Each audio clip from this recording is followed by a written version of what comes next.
Hello, everybody, and welcome to this week's episode of Around the Realm. Today, I have returning with me America's best friend, Erin Fusco, who plays Zigzag. Hello, Erin. Welcome Hi. back. Thank you. I just thought I'd start off with a bunch of finger guns, I guess. I don't know. Hey, love to see it.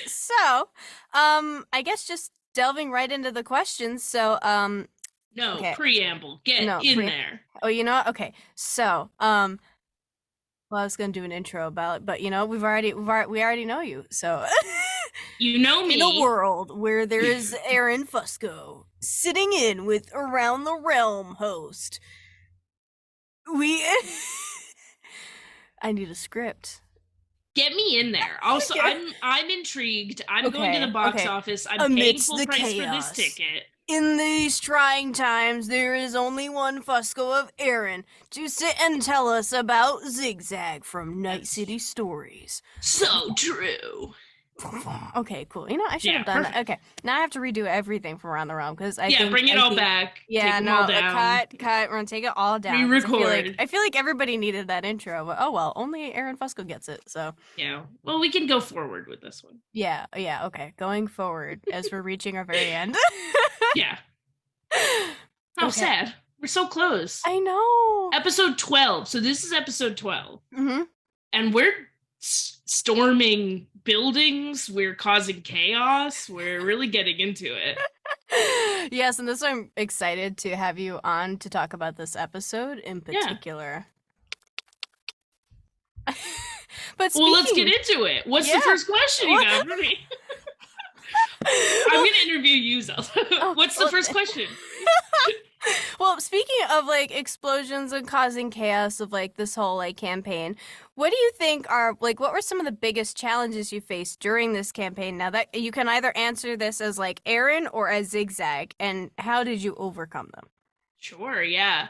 Um, I guess it's like getting used to a different genre was big. Like Mm-hmm. getting used to like a different world was like a huge challenge. Also, just the cyberpunk system in general was just challenging. Coming from a D&D background, again, like I Mm-hmm. think I have a much better understanding of it now post campaign than I did playing it sometimes. Um, and I think that's just like having a good team to like roll with it and like figure it out together, or like having a great DM in Carmen who's just like we'll make it work. So like that was sort of technically the challenge. And then I guess for Zigzag it's just figuring out like who Zigzag is. I think figuring out who a character is and what they want is always the biggest challenge for me. And like, how are they different from the characters I've played before? How are they the same? They're all Erin Fusco creations. And like through the role play, just Mm-hmm. discovering who Zigzag is and what she wants is like the fun challenge. Yeah, I mean, I can't remember if I talked to you about this or not, so I'm gonna talk about it again if I Yeah. did. So, I just love seeing you play Zigzag because, I love seeing you play Wind too, but I love Zigzag for you because I feel like Zigzag is like such a contrast, like, as opposed to like Win. And I just, I love Zigzag and I love just like seeing her come into her own despite like the path that Ma has kind of tried to carve out for her. She's like, nah, I'm going to do my own thing. And I just, we love to see you. We love Zigzag. Yeah. So Thank hashtag you. caterpillar soup stand. So Soupies. I think they're called soupies, soupies. Yeah. soupies. Oh my God. You heard it here. Soupies. I'm going to get a Yeah. decal that says I am a soupy, Yeah. caterpillar soupy. Zigzag doesn't have groupies. She has soupies. Soupies. Yeah. Oh, I love it. I hope that's not taken. I don't know what it would be taken by. I feel like okay, so soupy sounds to me like it would be like from Campbell's, like from a branch of Campbell's, like Campbell's for Sure. your toddler soupies. That's fair. I thought you were going to say fans of the brand of Campbell's soup or soupies, No. which they might also be. We can share the name. Yeah, we can share. We don't have to fight. Mm-hmm. We'll share the name. So when it comes to like those sessions before, and I was talking to I feel a few other people about this too, like how interesting it is to like think about it as a player, like as a player as opposed to being a viewer, because I feel like the hardest thing is like, your character could be in another room and it's like you as yourself know something, but you as your character don't remember that. So like, is there like a certain, like, obviously like few episodes in, obviously now we're at 12, like, do you have a certain routine prep before each session? Like, is there anything you have, like a system to like remember certain things, or you just kind of Yeah. like wing it? Well, in the business, what you're talking about is called metagaming, Ah. which is, depending on who you talk to, a good or a bad thing. I Mhm. think with something like this, there's a degree of like, we're all trying to, because we're recording it, we're putting it out for people to see. So we're trying to tell a good story in addition to being true to the characters. So sometimes there are things where you're like, I know that this is more interesting, and like I can find a reason for Zigzag to do this thing because Mhm. it would be more interesting. But in terms of just prep for a session, I don't know if you know this, but I am the notes keeper of campaigns. I think I did. That's why Um, I wanted to ask. yeah, so I think your answers from several other castmates might be different. But for Erin's prep for a session is, I think at this time I was still handwriting them. For later Mhm. sessions, I started typing. I was just really worried about the sound of typing, and then I just stopped Yeah. caring. Yeah. So you'll see a lot of me like writing things or Yep. flipping through loose leaf paper that I had lying around. So I've got a stack of like computer paper that I had written all of the notes for the campaign on because personally, I like to do a lot of talking, as we all can see and also see in my characters. Um, and so like being armed with the knowledge of like what was that guy's name or what did they say to Mm. us is really fun for me. So I will look at my notes before we would start recording. I would usually read my notes to everyone as well and just be like, here's what I thought was interesting that I wrote down, that Mhm. like I think like what we were up to, what we were doing. um so that's the majority of my prep. And then also would be to remember what Zigzag's voice sounds like, which I constantly forget. I would just be like, what do I do with my mouth when we when I am Zigzag? I love that. No, Yeah. I knew you kept notes the most, so that's was like I want to Yeah. ask this because I want to know like what your system was, like total mom friend in it. Just like, here you go. Here's Yeah. this. Here's what you need to know. Cause like, I mean, I feel like I would pull like something like a Sid where I would just have my memory just like I have memory issues, so I forgot that I'm in character. So Yeah. I feel Which like is a strategy. That's fine too. yeah. It's not the strategy I like to employ because I like to be prepared for things. Not that Yeah. improving isn't good, but I like to be able to hurt Carmen with the words that he says to us previously. When he says things like, I'm giving you a special gun with special bullets, I like to be like, you gave me this and Mhm. I'm going to use it. Mhm. Yeah. Mhm. Yes, that's really smart because Carmen's can sometimes be an evil DM, and you Yes. have to be fully equipped when he wants to bring on the chaos. So, If he's going to hurt us with his words, I'm allowed to hurt him with also his words. I feel like that's what really also like in some moments, like some crucial moments, like you came up with the idea of altering the hollow disc, and then you came up with the idea of just like live streaming to cause a scene because Zigzag isn't good at sneaking. Like those little ideas are like really what like pivots and gives it like such an interesting twist, which is like chef's kiss, chef's kiss. So you know what?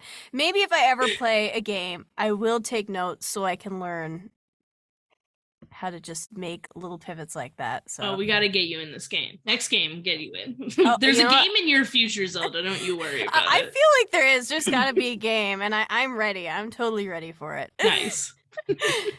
So, I guess speaking about like Zigzag and her personality, did you ever have any other intentions making Zigzag? Were there like any alternatives in your mind that were like, maybe this works, but I'm gonna go with this? Um, I mean, I always knew that I wanted her to be a little more impulsive, a little more rash, a little more hot-headed, Hmm. but still like, she was raised by a mob, she was raised in like a family in this dark and broken city, family with like a capital F. So like she's got to be like street smart, even if Hmm. she's not always the most like book smart. She's like clever and wily and obviously has the charisma. I guess I guess she's like she was always sort of what I thought she was going to be, but like the same thing I was saying earlier is that playing her is really where you get to like see who she is on the inside. Mm-hmm. So I just sort of hatched a baby bird and I was like, let's see where she flies. You heard it here. Zigzag was not like Zigzag was hatched. Yeah. So Yeah. Baby bird. so I've been asking like Mylan and Ryan like what their favorite food was because Sid and Gizmo are obsessed with food. It's So like shrimp. yeah. Actually, you know what? I can't remember what he said, but it wasn't shrimp. I have to check Illegal. back. I know, illegal, right? But Mylan, I was talking to Mylan about shrimp because I have to try shrimp still. Sorry, Mylan, if you're watching this, but I've never had shrimp before. And Mylan was just like, whoa, whoa, whoa, whoa. You've never had shrimp? You need to. We had like a whole on tangent about Red Lobster because she said, start off with Red Lobster. That's not even, you were never like at a New Year's party where somebody bought a store bought shrimp tray and you were You buy like, I'll shrimp just for eat New one of Year's. those. No. I don't know. My family always did like appetizer New Year's. So like growing up, we would just buy a bunch of appetizers. I But I don't wouldn't. know, like people buy like small shrimp trays for small parties, I and they'd be wouldn't like, eat it. It looks like the pink insulation on the walls, you know? I'm wild, like, and I'm like, wild. I mean, like, no shade if like you don't like a thing or like you haven't tried a thing, like that's totally reasonable. It's just wild to me that you would see a thing and not be like, wonder what that tastes like, because I that's know. how Well, I operate. I want see, to eat that. I have a food allergy, and I had an allergy Ah, really young, so I was like, after that, I was like, I don't know if I want to try things. that's fair. That's fair. But, I'm not allergic to shrimp, so I have to try shrimp, and I will report back to everybody. Carmen's Yeah. got to take me to Red Lobster, so I'm just waiting on Carmen. You gotta get those biscuits though. Ooh, They biscuits got sound like good. cheddar biscuits. I haven't been to a Red Lobster in years, but I do believe they are famous for not their lobster, their cheddar biscuits. Not their lobster. Yeah. I do love lobster though. But I imagined the food wasn't the question you wanted to ask me. I'll talk about food with you if you want, but What is your favorite song, and what do you think Zigzag's favorite song would be? mm, yeah. So Zigzag, I feel like her favorite song is something like very wild and avant-garde and like neo-futuristic. Like it's like here's 2 straight minutes of cats screeching or something. Like she would definitely, I don't know if that would be true. Like her real favorite song is probably like some golden oldies, whatever that looks like in Night City that Ma played for her growing up. Like that's probably something that is her Oh, real favorite song, like something that's like nostalgic for her. But I bet she would tell people that she was like on the forefront yeah. of music, and she was like, listen to this, and it's horrible, and she'd be like avant-garde, right? Oh God. And then my favorite song, I don't know. So like as we've talked about before, have an unhinged way that I listen to music, which I just put all of the like, songs I ever liked into one big playlist and hit shuffle. But currently my obsession is this like indie folk album called Stick Season by Noah Kahn. And it's sad and good and all about growing up in New England, Oh, I know what which you're is, talking yeah, about. which is also where Yes. I grew up. So I don't know. I had like a sad hot girl summer last summer, and it didn't stop. I just have been listening to that whole album on repeat. So currently that's what's on my Spotify. Yes, I know what I like. Literally, I'm thinking about it. I think I know who you're talking about. Hmm. It's Yeah, just some of the songs are in my head, but yeah, I really like that album. If it's it's great. yeah, I don't um, know that Zigzag would listen to it. She might, but she wouldn't tell people about it. yeah, be like a secret, like Loki. Yeah. So, I mean, this is I didn't write this down, but I'm just thinking like, what kind of genre would Caterpillar Soup be? Like rock alternative, like kind of like. It's definitely so Night City is in the future, right? It's Mhm. in like hyper super future dystopia 20XX or whatever it is. I'm sure there's an actual year that I don't know about. Sorry, lore.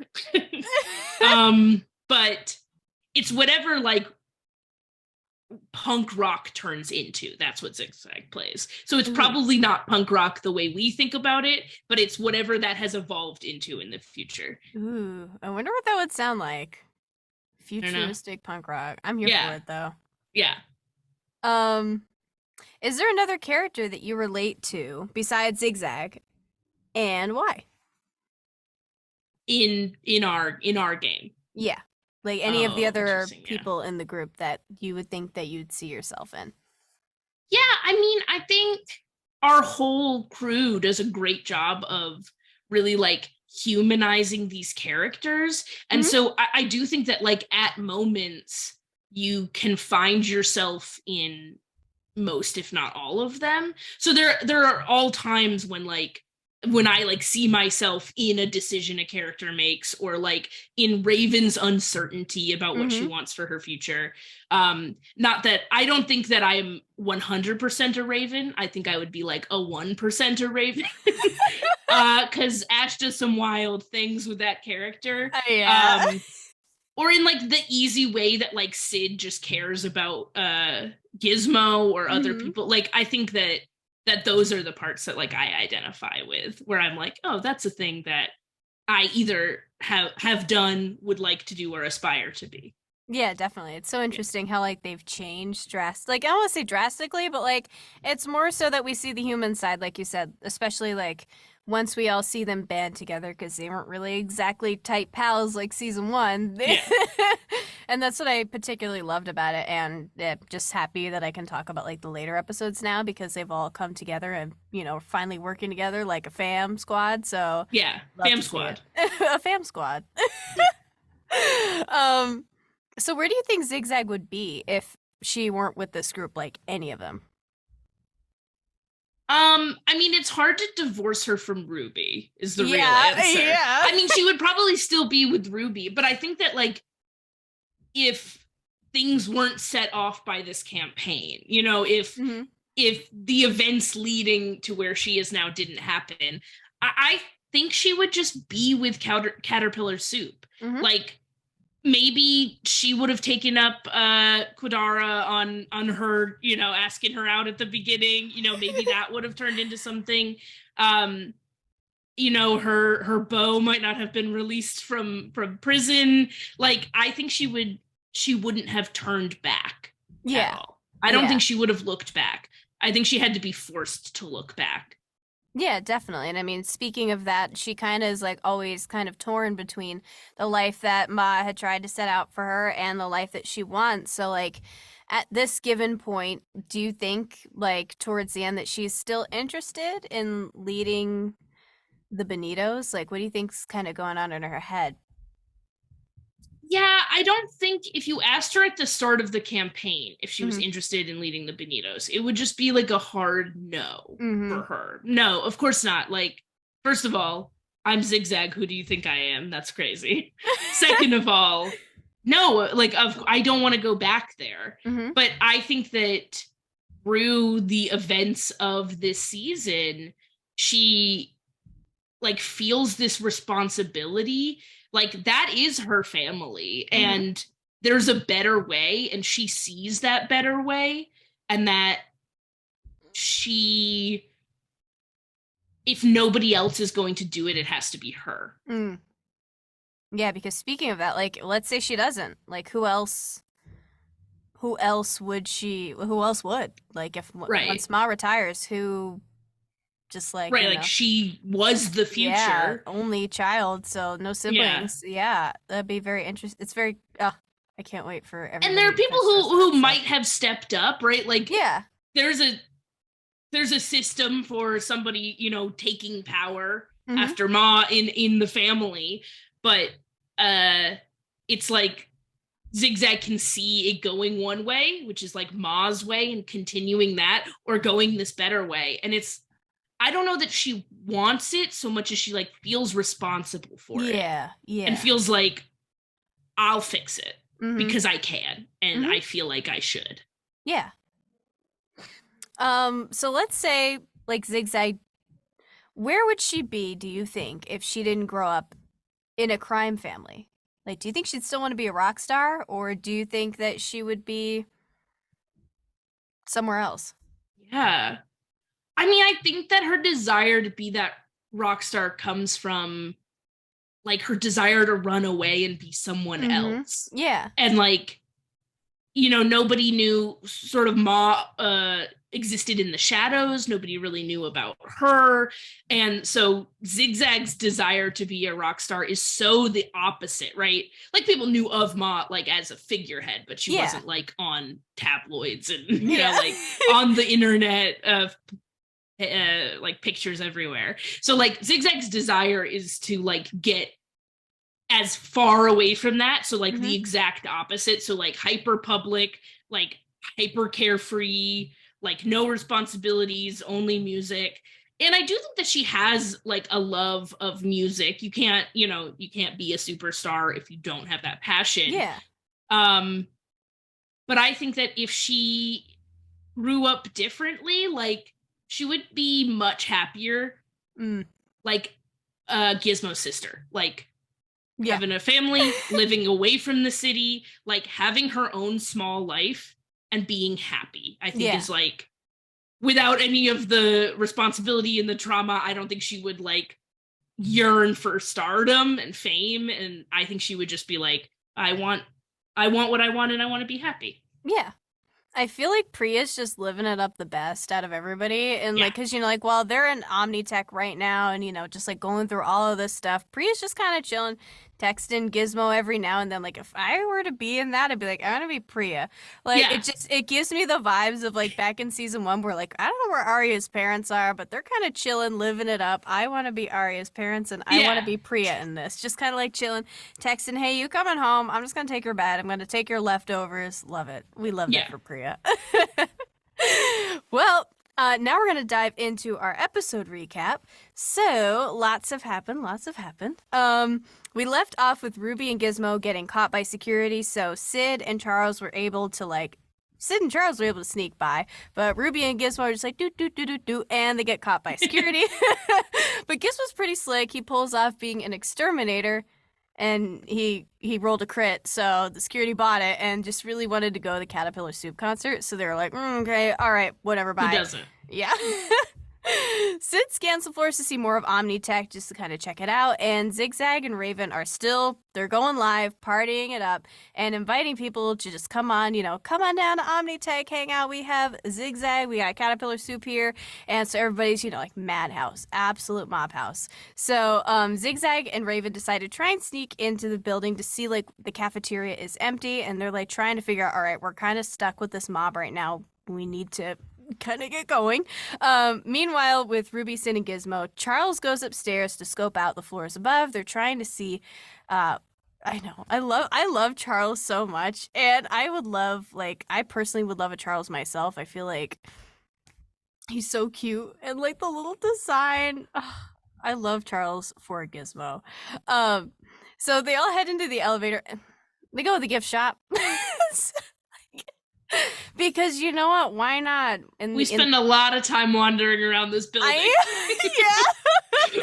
And I'm really shocked that the gift shop, like I was really expecting like the cafeteria or like the kitchen or, food. But I mean, hey, if they want gifts at the gift shop, okay. Zigzag is going to do a meet and greet at the cafeteria. So I guess Zigzag, we're switching it. Zigzag and Raven will be at the cafeteria while Ruby, Sid, and Gizmo are going to the gift shop. Raven manages to swipe a key card amongst the chaos, and they're just slip into the conference room really quick and talk to Ruby, Sid, and Gizmo. That's when they're like, yeah, we're going to the gift shop. And they're like, okay. So Zigzag decides to offer signatures in the gift shop, and they head into the elevator. Absolute mob house, like causing a complete chaos at Omnitech. And everyone meets in the gift shop, and Zigzag is swarmed with people just like, hey, oh my god, Caterpillar Soup, I want a signature. So everyone grabs outfits and swaps clothes, so now they have like all these Omnitech disguises, and Sid, Gizmo, and Ruby are now in disguise. They head to a different floor, and they're trying to get to the 42nd floor, and Sid goes to a computer and tries to jack into the terminal. Zigzag decides to complain to the security guards about their lack of security, because she's like, hey, I'm Zigzag from Caterpillar Soup. These people have been mobbing me. Where is your security? And they're like, I don't know. And so Sid and Gizmo have every terminal shut down due to a mandatory like half an hour break. And it's just Gizmo hacking into the system. So we're back to Zigzag. I love this character so much. We meet Magnum, head of security. He's such a great guy. I'm so happy we could talk about Magnum now. And Incredible. Magnum's just one of the best characters. Seriously, like, just I need you guys to watch this episode for Magnum specifically. We love him so much, and that's all I'm really gonna say because you need to experience Magnum. One of the guards shows her how to navigate through the security tunnels, and Gizmo, Ruby, and Sid head to the 25th floor, while Raven and Zigzag are just learning all about Omnitech history. Completely unnecessary waste of time, but you know. Raven persuades the guards to let them meet Finnick because Zigzag's like, hey, I need to speak to your boss. This is like a media thing. We're going to snap some quick selfies, hashtag soupies, and we're going to get out of here. And they're like, all right. So Raven and Zigzag head up to the executive suite to meet Finnick, and that's where we leave off. Yeah. No matter how much we tried to unite the party and not be split, turns out the distraction team needed their own distraction to escape from the mob we created. They tried to stay together, but the mob, like for Caterpillar Soup, was just too crazy. But I don't know what's going to happen. Are they going to meet Finnick? Is Finnick going to be there? Is Finnick not going to be there? You're going to have to stay and watch for it. There's some wild things coming up. Everyone better get ready. I'm so excited. So be sure to tune in if you haven't already. And Erin, thank you so much for joining us again on Around the Realm. And we will see you all next time. Bye, everybody. Bye.